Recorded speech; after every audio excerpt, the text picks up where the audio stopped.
Hi everybody, welcome to Books and Beyond with Bound. So today is a very special episode because we have with us Mehak Goyal, who is the author of Failure to Make Round Rotis. It is a full-length debut poetry collection that has been published by none other than Juggernaut. And she also happens to be one of my best friends. We met in college at business school. And anyway, so we're going to talk about how she got this poetry book published, how she's capitalized on her Instagram following of over 35k followers to make mainstream poetry accessible for everybody. And we're going to be answering the question, can poetry really be mainstream? Yeah, and I actually have very fond memories of working with Mehak on the book during the pandemic. Poetry kept us going, and I'm actually here to find out what is the real shape of her rotis because they are clearly not round. And what is her journey from being a startup founder to a best-selling author? So, we're going to talk about why her poems are perfect for the spoken word. And I love that her poems address this feminist angle. So, she talks about, things like arranged marriage, things like, women's bodies, the big fat Indian wedding, the failure to make round rotis, of course. And she's had quite an interesting journey, a lot of roller coasters, rejections. So, let's just get into it. Welcome, Mehak. Welcome. Thank you, Tara. Thank you, Michelle. Thanks for having me here. I've been listening to your podcast since the beginning. So I can't believe I'm finally sitting here and actually talking to you guys. Yeah. So, Mehak, you achieved so much. And I remember when you got your book deal and you called me up and you're not from this field. And I just was like, oh my God, we work with so many writers, across the years who want to get published and you've done it. And we both did our MBA together, and that's sort of like where our friendship also started. And it was so amazing to see that you finally got this book deal so fast. So, how did that all begin? Sort of from the MBA, now to becoming one of India's sort of most famous poets. How did that transition happen?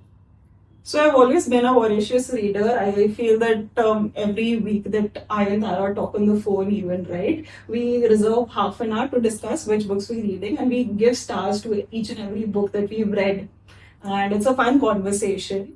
I've always loved poetry, but I used to read more in terms of the old poets who used to write in rhymes. Which is maybe John Keats, which is again very interesting because that's how Tara and I met. We went to John Keats' house in London. Oh, really? So that was one of our first visits, and it was a really interesting experience. We got to know how he started writing poetry, etc. So I used to read a lot of poetry. Unfortunately, what happened was I had a freak injury due to which I was in bed rest for about 6 months. This was about 3 years ago. I had a successful startup. I had to close it down. I went through a really bad breakup around the same time. I was at the lowest phase in my life. I was bedridden. I had to close my startup and I didn't know what to do. And I felt poetry came to me at a time when I really needed it the most. So I've always loved reading fiction and non-fiction, but the problem with that was when you read a fiction book, for it to really resonate with you, you need to read it till the end. And even for a non-fiction book, you need to at least read 1 or 2 chapters for it to completely be absorbed in your system. With poetry, I picked up a couple of contemporary poets, Dishani Doshi and Arundhati Subramaniam. And these pages or these lines, each line was to be savored, and the effect was absolutely magical. I felt on top of the world again, and I felt that poetry needs to be made mainstream. It needs to be out there. We need more poets in India, and I wanted people to read poetry when they want to heal, when they're feeling low. And this is the kind of writing that can completely change your mind. I want to use the word instantly. Okay. Wow. So yeah, I mean, it's just I think as you said, poetry has been sort of a lifesaver. I mean, literally and metaphorically. And I've had a very similar relationship with poetry. because I think all of us, when we're in school, we sort of, write these poems which rhyme. It slowly begins with that. We also read poetry which rhymes, and then you sort of evolve from that. But, before we go deeper into your publishing process, Mehak, this is a burning question that the nation wants to know. Why is your book called Failure to Make Round Rotis? And this is what I really want to know is what is the actual shape of your roti? Right. So for the first question, I feel our worth as women, unfortunately, even today, is defined by the roundness of our rotis. And I really wanted to change the narrative. Having said that, one of my favorite poems from the book is titled How to Make Round Rotis. And the whole process involves, even in childhood, right? I remember my extended family coming up to me and telling, oh, she can't make round rotis, who will marry her? And everything about a girl revolves around, oh, can she cook round rotis? So I wanted to change that narrative going forward, and hence this title. And I cannot cook rotis. Round, what? Square, triangular, nothing. Yeah, me neither. Yeah. So that's I want to share an experience. So like different apps. There are different dating apps, matrimonial apps, all of that.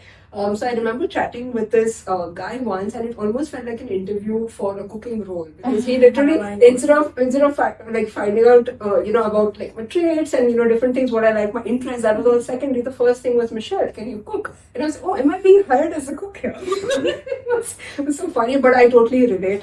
It's a very contemporary thing. I think what your book, what you're doing really well is you're sort of capturing what young women in India are facing today. And I really like what you said is that you're doing it in a way that is very accessible, that, you can sort of feel those emotions instantly, right? And one of the mediums that you've done it through is not only the book, but through Instagram.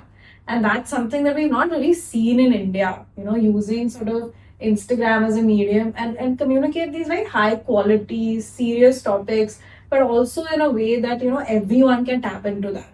So can you sort of also tell us about that journey, your Instagram journey, how Instagram has helped you sort of grow as a poet or make poetry accessible? Absolutely. So when I started writing, I started posting a few of the extracts on Instagram. Again, Instagram is somewhere, if I go on Instagram today, I will just want to read maximum a couple of lines to change my mood. And I kind of wanted to connect with the Gen Zs and the millennials.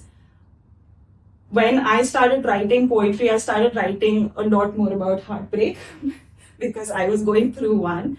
And just the kind of love that poured in actually surprised me more than anything because I wasn't expecting that at all. Right now, I am at around 40,000 followers. It's been a surreal journey for me. And I do feel that putting my content out there did help me get this contract with Juggernaut.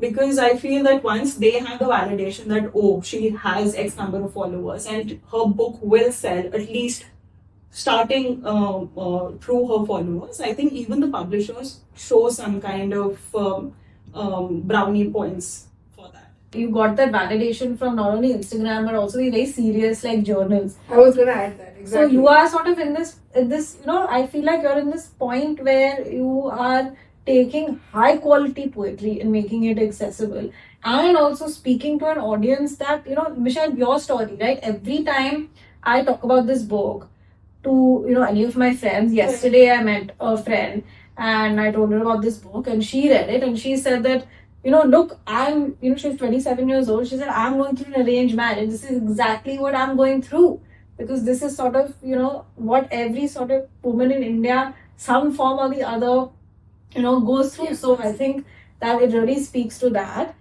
There's so many good. This is a full length poetry collection. I think it's like 100 odd poems in this book. All of them were so great. I love the technique. So what was sort of like your favorite, Michelle? And I also want to know from you, Mehak, what is your favorite of all? But Michelle, what is your favorite?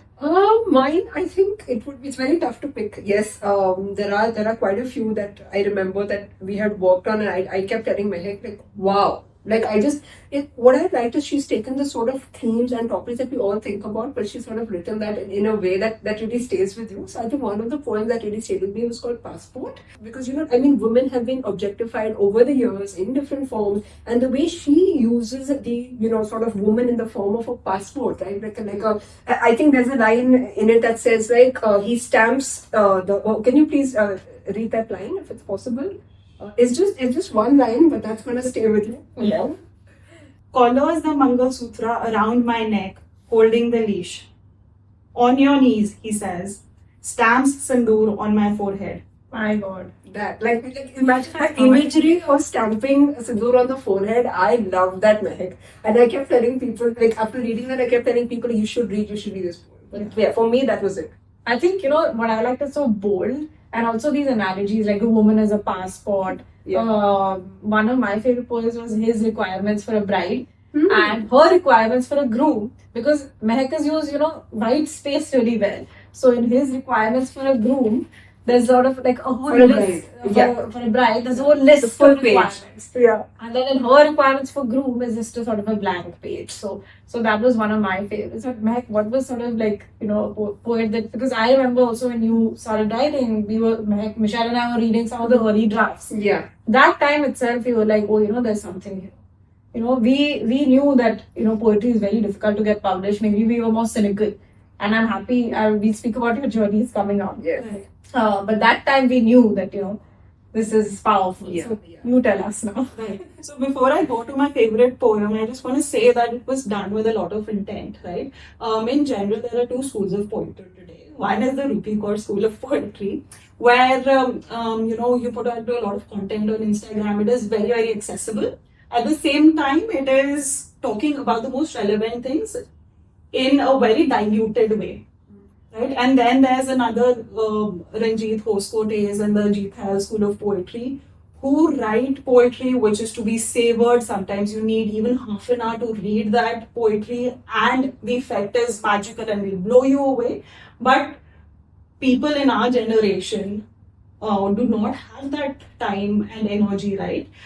So I thought I wanted to bridge the gap between both of these schools. So it was an intentional effort from my side to write about the things that were really affecting me, which is basically the discrimination that women face on a day-to-day basis that is very conveniently swept under the carpet.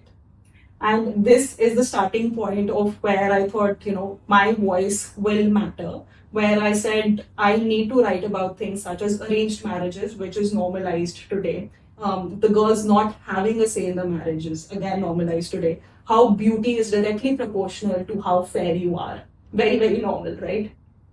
So I wanted to talk about all of these things going forward in this book. Coming to my favorite poem, it is called Remembering Childhood. It is my favorite poem because it spans the journey of a woman from childhood to womanhood. And it is also the first poem of mine which got published in Madras, Korea. So I was on top of the world. I couldn't believe that something like this could happen. Just getting published in a national journal gave me so much more confidence to keep writing. So that poem will always stay close to my heart. And can you read out a little bit of your poetry for our listeners, just to get it, because you're also a spoken word artist, and to get a flavor. It's our first sort of poetry book. Yes. And you said you can get the effects instantly. So let's get some. Yes.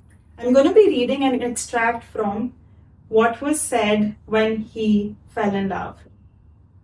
She can't even cook bhindi. What are you guys gonna eat? She drinks tequila. Look at her gulping one shot after the other. Who's this guy hugging her on Facebook? Short skirts, hot pants, that's all she's wearing. Does she even own a sari? There she goes again. She likes her job more than you. You're innocent, beta. I have seen the world. Your love won't last. Your promises won't be kept. You've had your fun now. I only care about you and your happiness. I will choose someone for you. My God. It was literally like I was sitting in a room full of aunties and eavesdropping and overhearing. So I want to know, Meg, because you also mentioned that it's your favorite. What inspired this? Like, I do know that it is a sort of culmination of everything that we have sort of seen, Right. but was there a moment which sort of, triggered this poem and said, I have to write this? So I think I feel that, especially I thought my parents had an arranged marriage. They are very very So did mine. Yeah. they are happily married, but I've seen all of my cousins and even friends around me around the same age who are getting into the concept of arranged marriage. Sometimes with force, sometimes happily. And I felt that we need to start addressing this because sometimes girls do not get the privilege of even saying no to the guy if he says yes. And I have been through this entire journey myself. And it was a harrowing process getting an Indian matchmaker to tell you that you're not pretty, you do not deserve a great guy, or maybe, oh, how much dowry can you pay Oh gosh. will define how much, what kind of a guy or a family will you get. So these things were really astounding for me because I come from a very free thinking family, and when these Indian matchmakers and even a Panditji came to our house and he was like, oh, I'll make sure Mehak is married by the end of the year or something, and he told me 10 totkas, which I have a poem about in the book. It's on Panditji as well. And I was just flabbergasted. I was like, what is going on? How can somebody else determine if I'll be happy with an XYZ person just depending on the kundali he sees or the chart he sees in front of him? So all of these things combined, I said, somebody does need to address the elephant in the room. And Seema Taparia's not Not that. That was like the other way around. I think. Exactly. You're Yeah. feeding in on the the vulnerabilities and the insecurities. Yeah. Okay, so now let's come to your publishing journey because that is like, I mean, getting a full length publishing contract, full length book published by a mainstream publisher. I think Juggernaut has not published, I've not seen any other poetry Yeah, exactly. from Juggernaut. Yeah. It's, I mean, we speak to writers and Exactly. people say it's impossible to get poetry published. Yeah. You've done it. And obviously, it's because of the quality, because of the audience you have, because of the topic you're talking about. So, can you tell us? But it wasn't easy for you. So can you tell us your publishing journey? Take us through it. No filter. So I think writing was as difficult as making round rotis for me.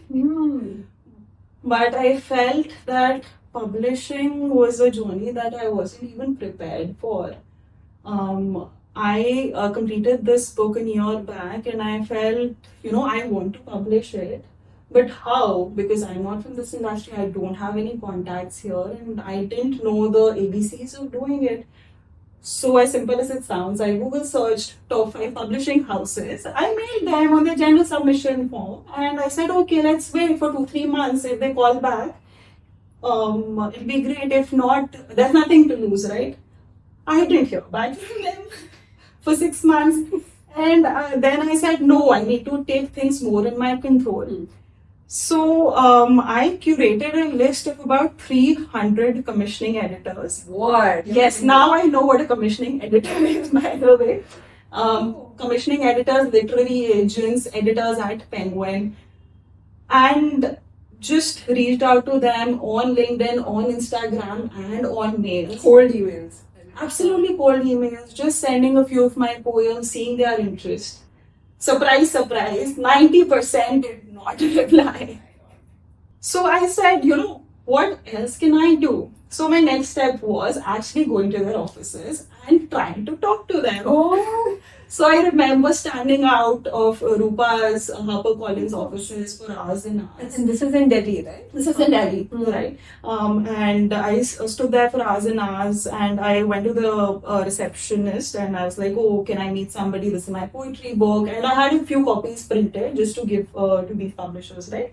And I said, Self-published. Self-published. You printed. I printed only a few copies to give so that it looks like a book, and they have more context about it, right? Okay. And I said, can I please just meet somebody who would be ready and who's the right person to meet for this, right? Because on LinkedIn, it just says, I work at Rupa, it doesn't say anything else. So I don't even know the right contact person at any of these organizations, right?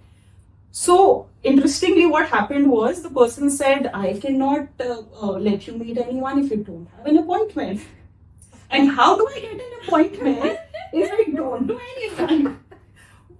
And I was like, this is such a catch-22. Yeah. So I stood there, I was almost on the verge of crying, and I said, okay, it's fine. I'll just keep waiting here in the sun, and it's okay. Somebody will come out for maybe a lunch break, smoke break, whatever. And it turned out that people do come to the office, and I started talking to them. Oh gosh. So that's how it started. Really. No, I want to add that it takes guts to do that, because I mean I know that I have hounded a lot of people online, but I have not yet gone in person. But I would say it takes a lot of guts to do that, especially when you don't know the industry, right? As you said, it was a very harrowing process. Right. Like, but what kept you going? Honestly, like I mean, like despite those kind of reactions where like, hey, who are you? Like like why do we give you the time of day? What kept you going? I think just faith in my book. I have always been an entrepreneur in my life. I've had my first startup was for about 5-6 years before I had the knee injury. So I decided to give the book at least 2 years of my life, and I went all in.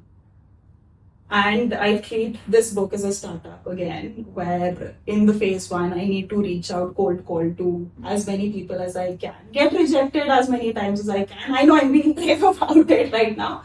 But at that time, I agreed. Michelle, it was really difficult. Some of the times I just didn't want to get out of the house again ever, or show my face to anybody ever again, right? Because the kind of things that you hear or are said to you, they're not kind. So again, just to get up and be like, okay, just give me another day, and I would get up again and be like, okay, no, I have to do this. If I don't have faith in my own project, then nobody else will. Yeah. I mean, I think that's one of the things that I always liked about you is that startup, that mentality, and the fact that you're able to sort of, also like read this book with that. I think it's a good lesson for lots of writers. I would treat it as sort of that project. Exactly. And that timeline also, there's a definite timeline. If it works, it works. If it doesn't, it doesn't. Yes. But tell us about the cold email to the biggest publisher in India, Chiki Sarkar. That worked. Yes. Who personally selected you. Yeah. So it all paid off. So tell us about that. Right. So again, she was in the 300 contacts that I wanted to reach out to, and I was very hesitant.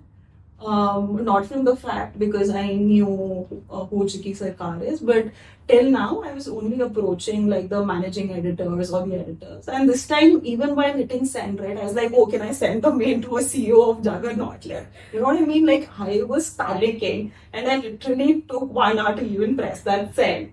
So I sent her a mail. I'm a big fan of your work. I love and she prints a lot of feminist books, right? That's why I was like, okay, this might work, but it might not even. Juggernaut was one of my top choices going forward. And I sent her a mail of few poems and said, just have a look and we could have a discussion whenever you want. And I still remember when I got back the first reply from her, I couldn't believe my eyes. I rushed to my mom and showed her, this is what it is. Are you sure she's replied? And her first reply was, Mehak, I need more poems. Wow. So I had them. Already wanted a full collection. So what I did was I sent her a batch of 25 of my favorite poems from the 120 poems in the book. I also sent her images of the cover page that I had made. I also sent her images of the inside book because I had spent a lot of time in working in the illustrations on the book with Shikhar as well. So I sent her all these images to show her that the product is complete. And this was June 2023. And she says, okay, Mehak, let's get on a call tomorrow. Wow. And this was one of the most nerve-wracking experiences for me. And I was like, oh, I don't know what the context is. Is she going to say yes? Is she going to say no? I didn't know even how to prepare myself. What is she going to ask? And she calls me next morning. It was 9 a.m. Obviously, I didn't sleep it. And she calls me up and she's like, Mehak, how did you write this book? Wow. Most difficult question ever. So again, I told her, the same things that I told you, that I wanted to write a book about the discrimination that women face today. And she said, is arranged marriage even happening in India today? And I felt, I told her about my journey, about how my cousins, most of my friends are getting married through arranged route. And after that, she said, okay, give me some. Wow. And within the next hour, she'd sent a mail which said, let's do this, Mehak. Within an hour. That's so cool. That's amazing. That's really cool. Really? I really I want to get that framed and keep that. You sure? And I was just not over the moon at that time. I couldn't have asked for better. Yeah. No, wonderful. Yeah. Like, Yeah. what a journey. I mean, I'm still sort of reeling from it, and I was Yes. also there, like, during when it was happening, and I still can't get over Yeah. it. So just fantastic. Share about my journey. So I had really bad experiences sending out my manuscript as well. It's like literally there were two instances, and then I reached out to small poetry presses who publish only poetry collections. Okay, I reached out to them, and literally we were at this phase where I had got the contract, and then there was zero. There was just silence. I was ghosted, and I'm like, okay, Michelle, you deserve better. And as you said, I was really low, and I kept speaking to other poets. Really, does this happen? Does this happen? And then, basically, what they told me was, see, small presses, unlike big publishers, they don't usually have the budget and all of that. And so it was really, really difficult for me to, sort of wrap my head around that. But then finally, when I did send out my work to Yavanika Press, I was like, okay, this is the last try. Last round. Like literally when you say, okay, let me see, I think not giving up is sort of the thing. And finally, when the email returned, I couldn't believe my eyes. And like, is this really happening? So yeah, I think the motto is that you do not give up and you just keep trying, because you never know what will click. Yeah. Actually, my mom has this very interesting saying that you can get rejected by 100 people, 1,000 people, 10,000 people, doesn't matter. You just need that one acceptance. 100%. I agree. Exactly. And not just with writing. I think in general in life. So we see so many books coming out, right? We're in this industry, we are reading Indian books.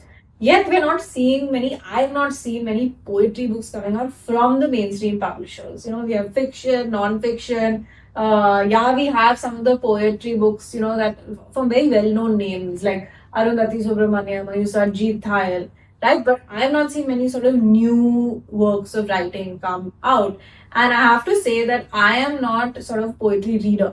I'm a reader, but I never actually took up poetry as my genre. And what I found interesting about this book is that it converted a reader who's not a poetry reader into a poetry reader, because it was easy. It sort of eased my mental blocks against poetry, and we can talk more about that. But I want to know, are you the exception to this rule that poetry doesn't get published and debut poets do not get published? Or is this a trend that is changing? What's going on with mainstream publishers in poetry? Most of the experience I have about poetry in India is from the Bangalore Poetry Festival. It was my first time attending that event or speaking at that event. And it was such a wonderful occasion as well. What I found out is that most of the people whose books are getting published, right, they are not from our generation. They are of the age maybe of our parents or even older. Javed Dakhtar sir, who was one of the biggest crowd pullers at the event. Next year it could be a Gulzar sir, right? So these icons are still being the crowd pullers for poetry. There is no crowd puller in today's age time according to our contemporary poets. We do not have a Rupi Kaur of India as of now in India. Is that something you want to be? Or not? I do not want to be an Instagram poet. I want to be known for my work. I do feel that my writing is accessible. I want to speak large volumes, and I want to keep writing exclusively poetry going forward. But I do feel somewhere down the line that my writing is maybe a tad bit better than hers, if I can say so. Crowd pullers are the people who either win a very older generation, And we also spoke about people who win prizes, right? And that's why they may be getting published because of the clout and the branding, but they may not have the sales, right? You said that Chicky, you wanted to publish your book because it's not only good that it has a potential to win those prizes, but it can also contribute in sales. And so is that sort of like that sweet spot where, writers have to be, how do you get there? What is the landscape right now in terms of more books like yours, even like coming out, or the mentality of people towards that? So the surprising part here is, Tara, that every publisher that I received a rejection from for no reason, right? The main reason was A, poetry doesn't sell in India. B, you do not have, let's say, an X amount of followers on Instagram, so we don't know if your sales will convert or not. But when I go to bookstores today, right, from a Bookworm in Bangalore to a Fakir Chand in Delhi to a White Crow in Bombay, my books are all sold out at more stores than I can count. And it just astounds me. And when I talk to the people at these bookstores, they tell me poetry is a huge market for them as well.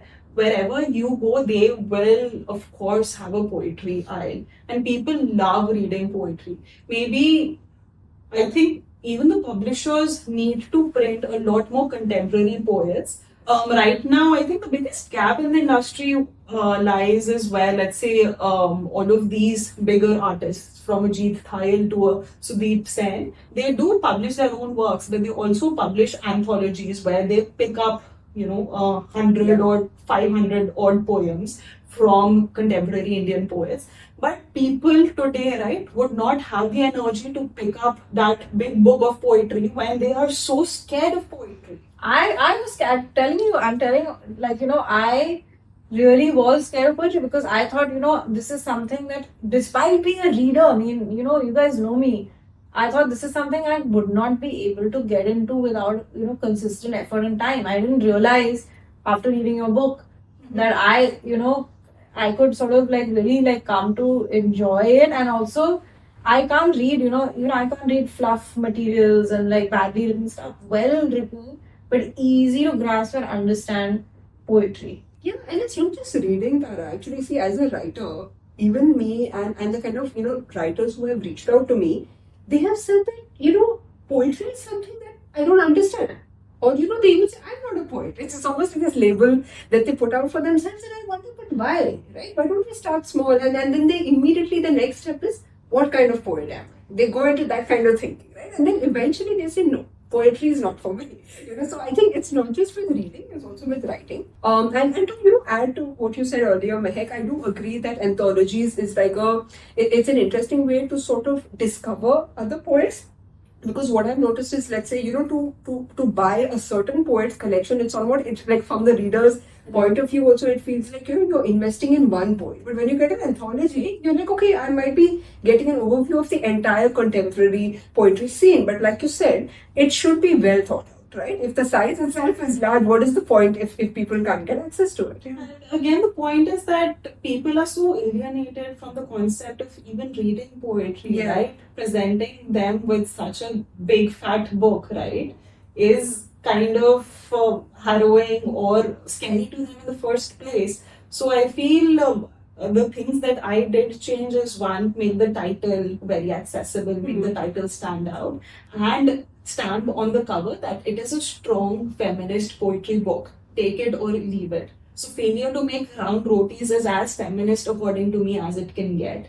And it also says in the subtitle, poems on rebellion, resilience, and relationships. It gives you a gist of the entire poems. I also feel that reading an entire book is like taking taking the reader's hand and taking them on a journey throughout the book, right? That is why we love reading. In anthologies, that is not possible, right? Reading one poem, you're on a one short journey, and then you get out of the next metro stop. This is the poet in you. This is again some of the. I love that. Yeah. Love it. Yeah. So just like how you have these anthologies, you also have online literary journals, so what I did is, earlier I had a lot of underconfidence with my poetry because, as everyone, I started writing rhyming poetry in school and I thought I was the best poet ever. And then I realized after reading, I sort of broadened my, reading taste. And I kept reading different kinds of poetry, and then eventually I figured out what my voice is. And then I realized that, I mean, it's a personal relationship that you build with poetry, right?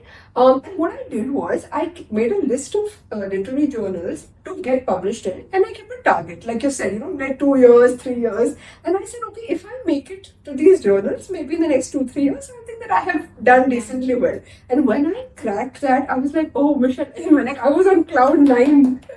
So, but what I want to really understand is, right, what is it that sort of makes a poet in India? And why am I asking this question? Because it's not just my personal journey, but with a lot of poets who have also reached out, right? Is it, these contests like the Toto prize, right? Which is actually, it's restricted to young writers. So if you're 30 and you're done. The second I could send it, when I had the poetry I collection, remember. I told. But I think the question is, what is success, right? Is it money? Is it the journals? Is it the prizes? Is it getting published? Exactly. Is it sort of just being a poet? And the other thing, what I want to know is, what support did you get? What is, because we're talking about poetry landscape Right. now. Mhm. So who are the other poets in India that, like, sort of, is there an ecosystem? Do you guys read each other's work? What is your journey like within the poetry community in India? Right.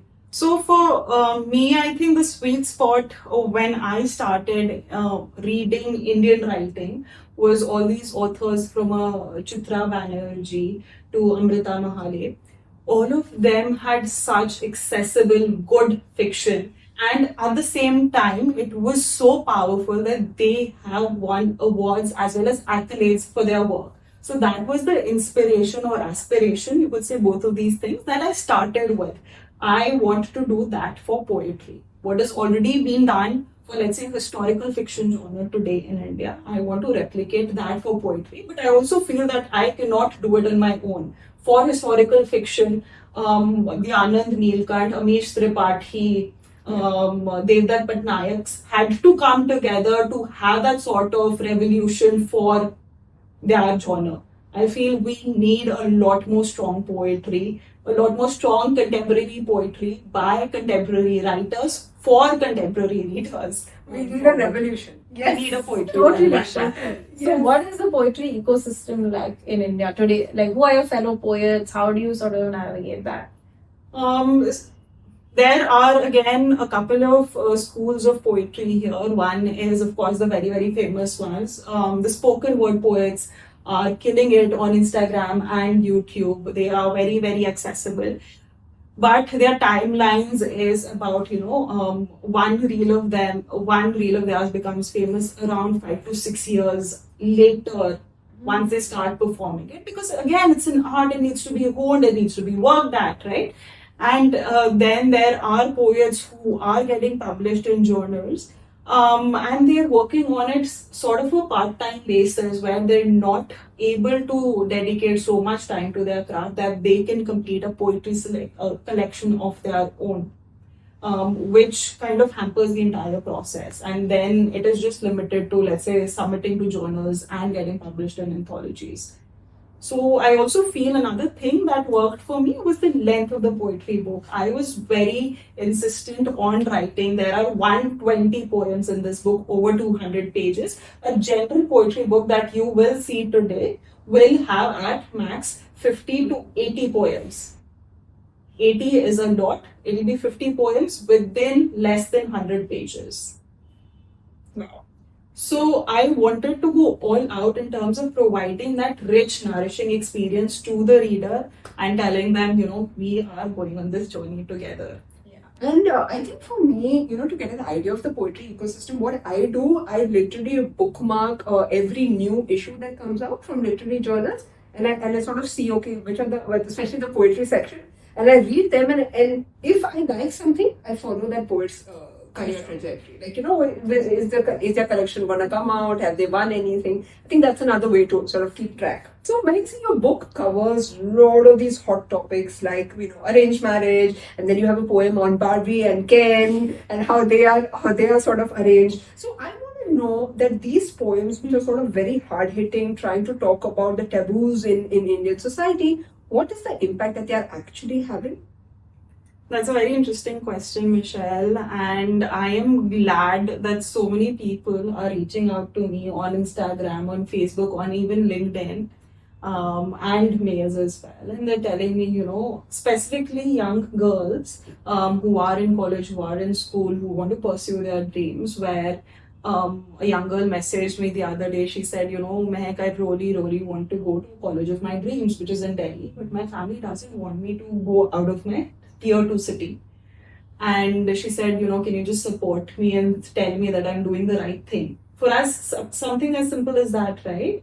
And I talked to her for an hour and I said, listen, you can't give up on your dreams. College is something that will make or break you. So if you got into DU, please go to DU and achieve all the dreams that you can. And I don't know any of these people, right? I also got a DM from another person who said, my parents are making me meet these arranged matches where they expect me to be dressed in very traditional clothes, wear a pallu and all that. And the guy specifically asks me, oh, can you cook round rotis? Oh, who will take care of the kids after marriage? Will they be your responsibility or not?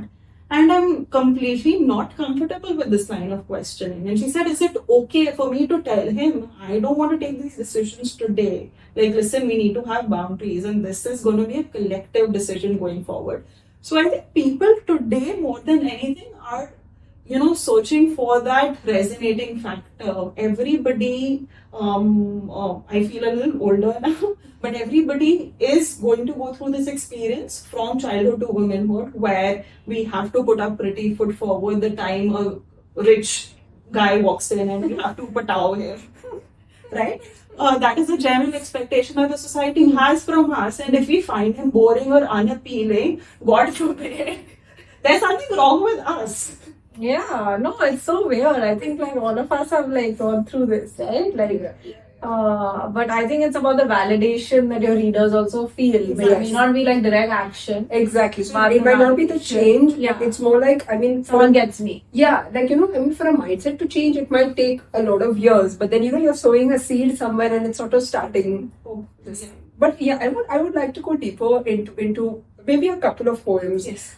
Because, and as you mentioned, there are 4 to 5 sections. There are over 80 poems in the collection.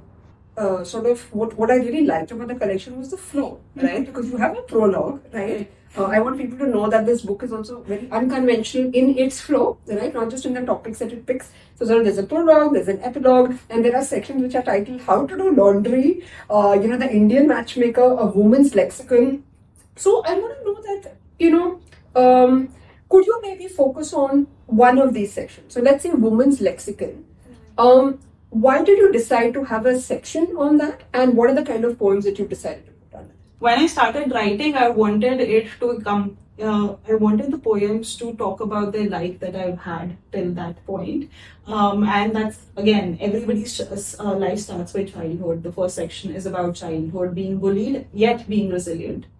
The second section is about adulting, starting my own startup, how I started writing. The third section is about heartbreak. Heartbreak when a person didn't show up for a date, heartbreak from a long-term relationship.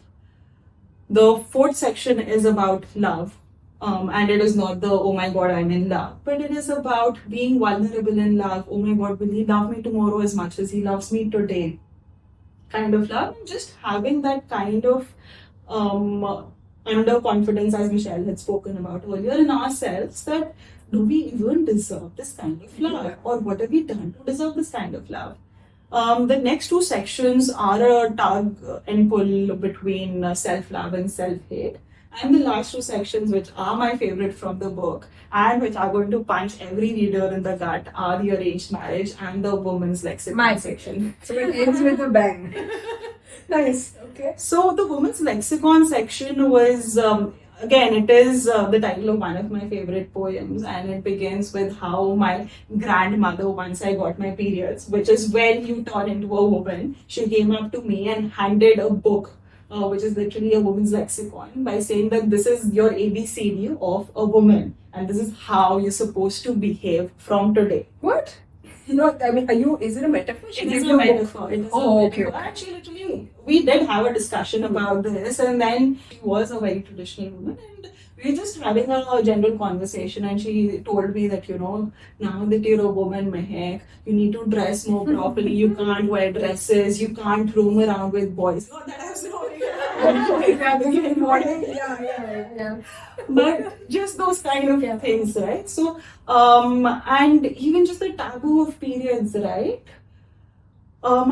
Still, whenever you go out to a chemist shop, they'll wrap it in 10 different layers with a. I really have a problem with this. So now I just brandish my pads like everywhere. Because I'm like, I remember when I was a kid, I used to feel so scared to even ask my mother to buy me sanitary napkins. Because there was so much shame. I was like, Mommy, like as if like, oh, can you please buy? I used to think 100 times. I was so embarrassed in front of my own mother about something that is so natural and normal.